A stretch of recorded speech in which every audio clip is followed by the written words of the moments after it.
NBT World, a vision of Thailand.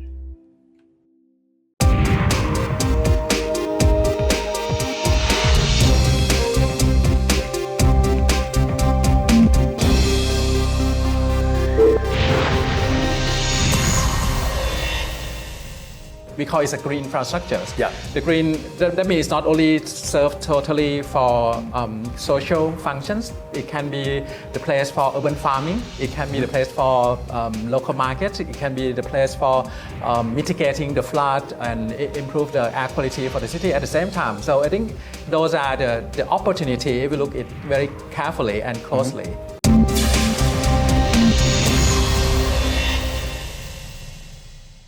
Sawasdee krab, I'm Michael New, and this is NBT World's Thailand Today. As someone who likes to walk 10,000 steps a day, today we'll be discussing something near and dear to my heart, which is urban health, green spaces, and active cities. Today I'm joined by two very special guests. This is Dr. Pairot Saonuam, who is Deputy Chief Executive Officer of ThaiHealth Promotion Foundation, and this is Mr. Yosapon Bunsom, Founding Director of We Park. Sawasdee krab. Sawasdee krab. Thank you for joining me today. I'm very excited to talk about active cities and urban planning. I notice you're wearing your Active City shirt. So I guess let's start with what exactly is an active city? Active city is a city that promotes health and well-being, that encourage people to have more physical activities. But of course, to have that active physical activity or lifestyle, you have to have the better environment. You have to have the policy that encouraging that with health as a core value. And you have to have the multi-collaboration among the stakeholders. And of course, I think to have the lifestyle or mindset that health is really crucial, not only to the people well-being. What are some ways that we can make a city more walkable?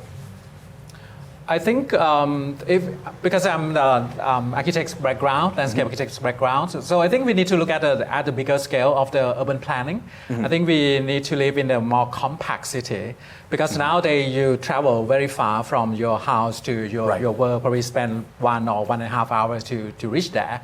And of course, once you have the compact city, you have all the amenities, facility within the walking distance. You don't need to even using cars, right? That polluting the air. You can even walk or cycling to your workplace, to the school, or to you especially you have like a pocket park near to your home, to your workplace. So that can be the first step, the first milestone. The second milestone is that you need to design the area that include all age groups to be part of the space, especially the vulnerable group like senior citizens and children to be able to interact in the outdoor spaces, right?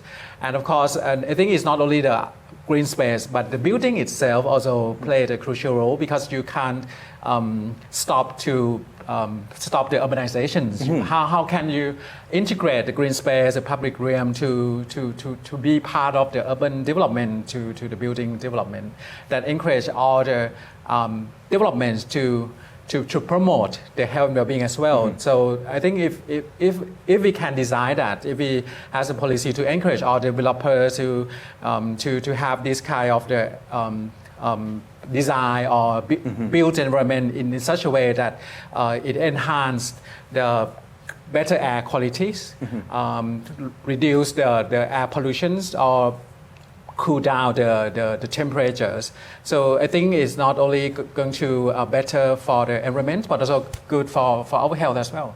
What do you do in older parts of the city to try to make them more walkable? I think in many cities we look into the urban revitalizations in many angles. For example, as a We Park that we working really closely with Thai Health Promotion Organization and BMA in particular, because this Bangkok is a very dense city, like you mentioned, that how it can be having the healthy city out of the Bangkok city, I think is a big challenge. And what we found out is that there's a lot of abandoned land in the cities that left over, that unused, underused. But those are the land that has a more value, probably not in terms of economic wise, but of course it has the ability to transform it to be the green space, to become the pocket park within the walking distance, within the communities. Those are the assets that we working with the communities, working with the local government, working with the academic sector, private sector to transform the abandoned land to become the pocket park through the collaboration model with the crowdfunding, with the co-investing. So that can be one of the model that all the cities can look into the possibilities in transforming the abandoned land in the city to become we call it a green infrastructures. Yeah. The green, that means not only serve totally for social functions, it can be the place for urban farming, it can be the place for local markets, it can be the place for mitigating the flood and improve the air quality for the city at the same time. So I think those are the opportunity if we look at very carefully and closely. Thank you so much for that. I'm going to turn to you for a second, Doctor. In your opinion, how does urban design affect public health? Very interestingly, right now, I think Thailand, like many countries, we face the new public health concern. We have the problem on NCD epidemics that cause more than 3/3 of Thai mortality, like picture in the global perspective. What is the cause of the NCD? That's very interesting. Now the WHO has divided it into 5 factors. 5 main factors is the cause is come from tobacco, alcohol consumption, less physical activity, unhealthy food, and also the air pollution. So if you decrease the health effect from these 5 major risk factors, you will decrease the NCD epidemic. So that's why we have to look for the solution for each risk factor. When we say about the urban design, it's related to physical activities and air pollution.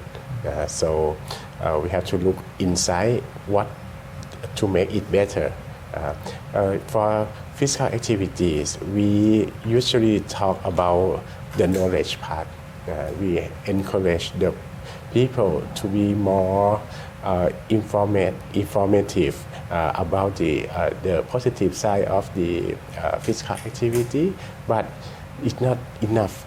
You should provide the more active space, green space, and also the supported policy. So you have to change not only for the space, but change for the bigger factors like political will and supporting policy. Well, I know one specific example that comes to mind, which is effective at both lowering smoking and increasing public green space, which is Bentukiti Park.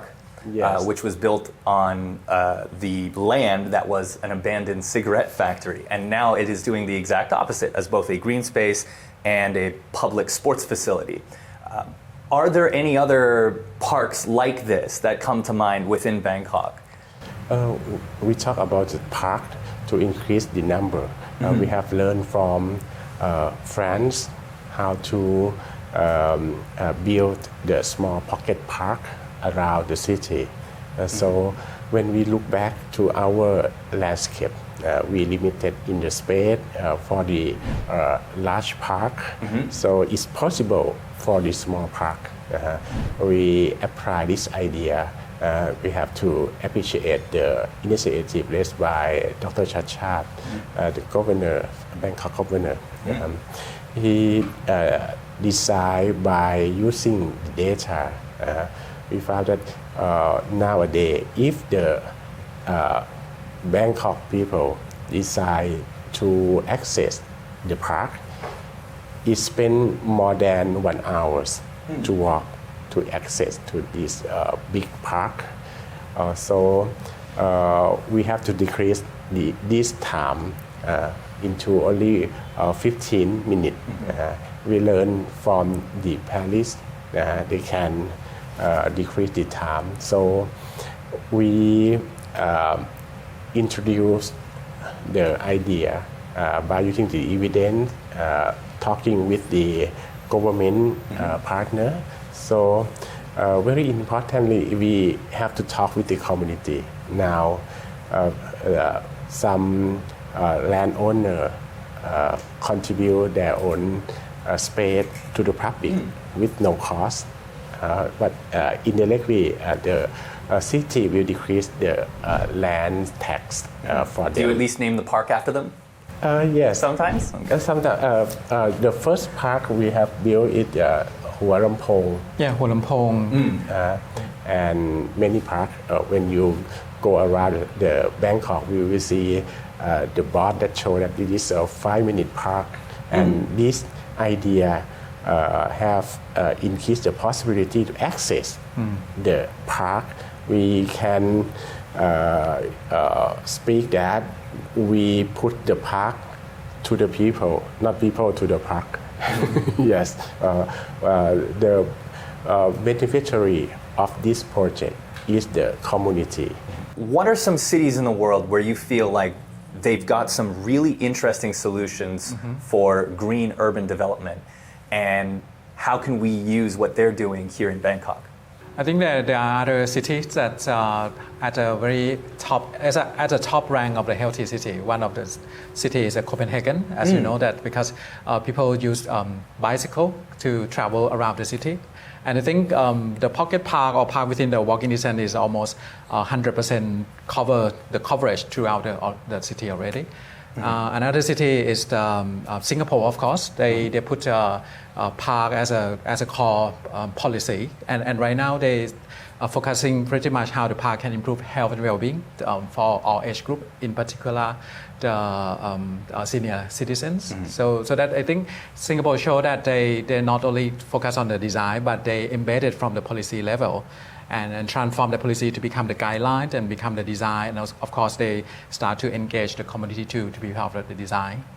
Another city is Japan. As you know, that Tokyo is a dense city. It's similar to Bangkok setting. But of course, they be able to integrate the green space within the urban development of the private sector at the rooftop of the shopping mall, at the MRT stations. Those are the examples that they can integrate the green space to be part of the urban fabric.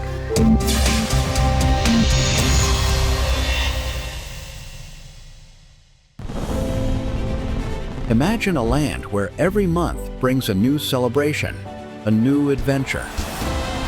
Welcome to Thailand, where vibrant festivals and events await you across 55 provinces in all 5 regions. Indulge in the culinary delights of the amazing food festival, marvel at the illuminated artistry of Visit 5 regions, and immerse yourself in the cultural spectacle of the amazing Muay Thai experience.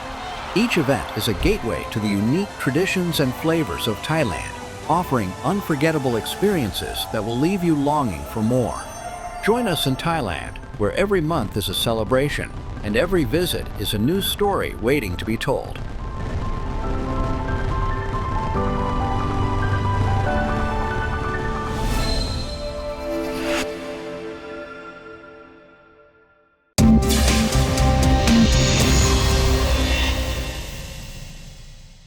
I've noticed that probably in the last 10 years, many sidewalks in Bangkok have been improved and a lot of the electricity wires and stuff have been put underground.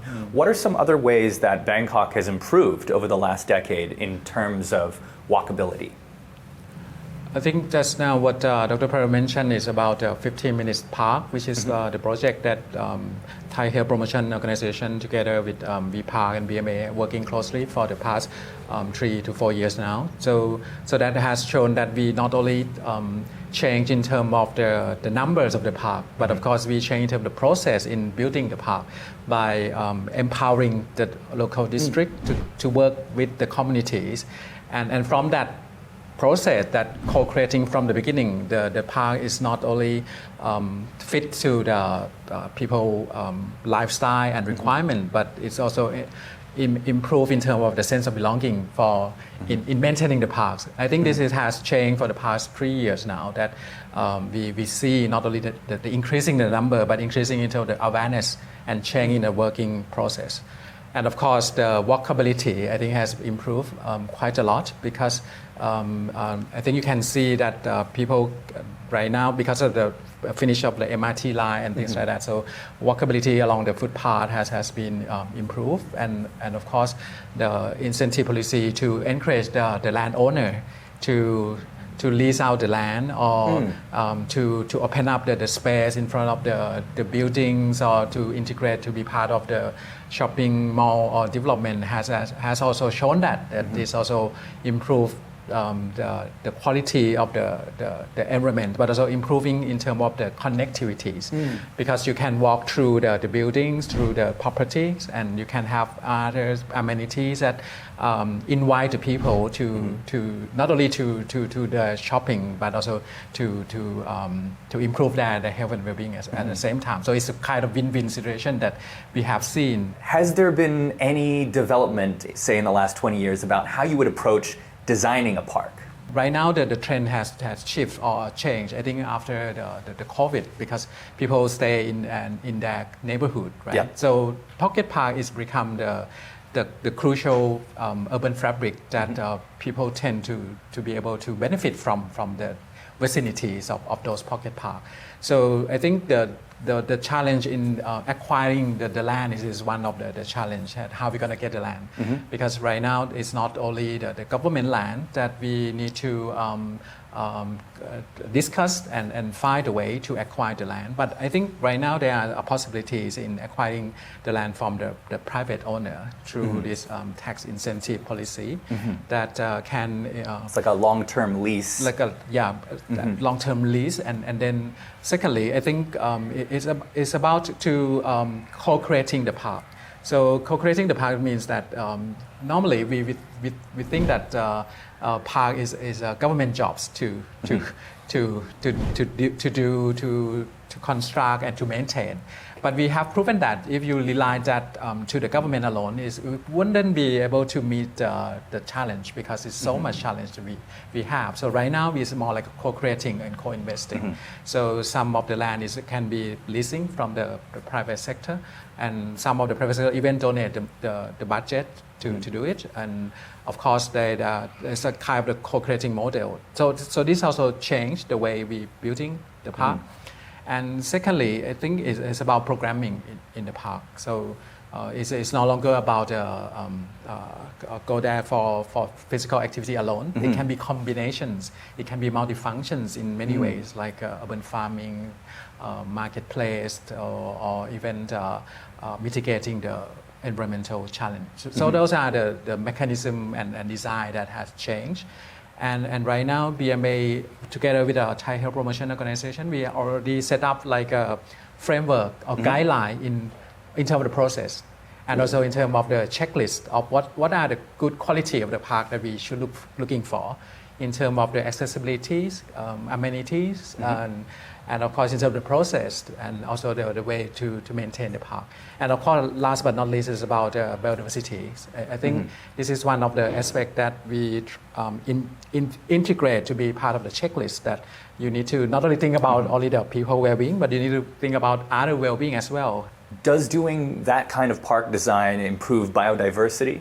Yeah, of course, because I think we need to go back to the original setting, that we are sitting in the floodplain area. So we need to respect the original ecologies, and by planting the native species and bring back those natural habitat, that be the nesting for the native birds, bringing the insect to the area. So that means you have the variety of the plants that attract many habitats to nest in the area.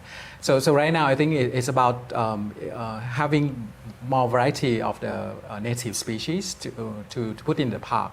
But of course, we need to think about not only about the function of nesting the natural habitat, but of course, for Benjakiti Park is also become the green infrastructures in cleaning the water. And also become like a reservoir to mitigate the flood at the same time. You'd also talked about malls and incorporating green spaces. When it comes to private entities, do you think it's policy or do you think it's maybe community that really drives green initiatives in their design? So take In the shopping mall? Sure. Yeah, and I think one of the big examples recently was One Bangkok, Right. which has a huge green space Yes. on the bottom floor. I think, of course, when we develop things in the city, we need to think about the demand of the people, the mindset of the people, what are they value that they are look up for, right? And of course, all the developers and all has realized that the consumer has put health and well-being as a first priority. Especially after COVID, right? And then I think with the climate change, with the PM 2.5, so that I think by integrating the public space, by integrating the greenery into the development is also not only attracting the consumer to that place, but also is also improve the overall city development at the same time. So I think public opinion, public awareness also being noticed by the developers. That is the core value that the society is looking out for as well. So I think that the more the society show the demand and show the value that this is the way that we would like to see the city, I think the developers and also especially the government also realize that. So, but of course, I think if you want all the developments to go in that direction, right? I think it need clear policy and clear guideline to shape the city in a way that people to meet the people behavior and value and also requirement toward the healthier lifestyle. Yes. Of course, this building where we are now, the Right. ThaiHealth building, Yes. it's LEED Platinum, which means that it's incredibly sustainable in its design. Are there government initiatives to encourage building very sustainable? I think right now there's a certain building code and certificate and guideline in shaping those developers or private sector to develop that in such a way. But of course, to encourage that, you need other more than that. For example, you need to have like a incentive, Like subsidies? subsidies maybe, of the property tax subsidies or the proper guideline what need to be done, know-how, because I think this is require a lot of know-how. And of course, you probably need a lot of raising the awareness, promoting to making sure that it's not about the checklist from the policy, but it's part of the awareness of the developer to do so. You had talked about PM 2.5 and how it's one of the big health risks for the people of Bangkok now. What are some different ways that we're using to address this in terms of urban planning specifically? For the urban planning that can decrease the effect of the air pollution, we talk about how we increase the big tree. We have planting many trees that is have the direct effect to decrease the 4.5. But for another intervention, like decrease the burning in the open space, and we can isolate the waste that can indirectly affect the air pollution, and also mitigate the effect to some specific group of population like children and vulnerable group by using the setting approach in the school is example. We have the warning to the children what the level of air pollution can affect your health. So different level of air pollution as different intervention. This designed by the BMA. That is some example that we can deal with the air pollution problem in Bangkok now. What are some interesting projects that we can look forward to seeing in Bangkok in the near future? In the near future, I think what we working right now together with Higher Promotion and BMA is about these pocket parks. But we would like to we aim to use this pocket park to transform the city in a better way to improve the health and well-being for the overall city. Because I think we're looking at the park as a green infrastructure, as we mentioned, that how can we transform the pocket park, the small piece of land, underutilized area, which is so much in the city, and help to transform the city to become the more healthier, more accessible, and reducing and mitigating the environmental challenge from the climate change and everything. And we have seen other areas, for example, the space underneath the expressway. There is so much. That can be one of the opportunity that we're going to see more coming in the future. Oh, are there plans to turn that into green space? Yeah, of course. I think right now they are piece by pieces, but of course if we can connect it better. And of course, I think right now the pocket park and abandoned land that has, if we can integrate the better checklist and quality check, I think it will can, with the same amount of the budget that the government invests, it can create much impact if we can put that in place. What can you tell me about the Active City Forum? The Active City Forum is hosted by ThaiHealth and WePark and many stakeholders that we join hand together to talk about how to build the active city, apply our idea, listen to our beneficiary group, and you can suggest at this platform how we can build and contribute ourselves to this forum. And one thing that it would be better if we voice our requirement to the government and how they can design or support this idea and disseminate this idea around the country. This is an active city forum. We aim to activate the city for the healthier life. So we believe that to have the healthier life is our right to have, and is our right to share the idea and how we want to see the city for the future. So this forum is more about sharing ideas from expertise around the world from 6 cities. From Copenhagen, Bhutan, and Singapore, Malaysia, and Japan. And of course, we also have the Thai partners, the Thai network, who work really closely with the Thai Health Promotion Organization in transform the city nationwide to share the idea as well. And we divide the forum into 4 forums. One is focused on the design. The second forum focused on the lifestyle, how we can improve our lifestyle. And the third one is about policy, because it's crucial. So we have Dr. Chad and all the policymakers involved. And lastly, it's about collaborations. We invite the big player of the private sector to share their initiative for the future. And one of the highlights is also the discussion forum, because we would like to see the roadmap of how we're going to shape the Thailand to have more healthy city. And another 2 highlights is that we have the tour by bicycling, by boating, by boat along the canal, and by walking to see the actual space that Thai Health Promotion Organization together with community transform the community to be more healthier.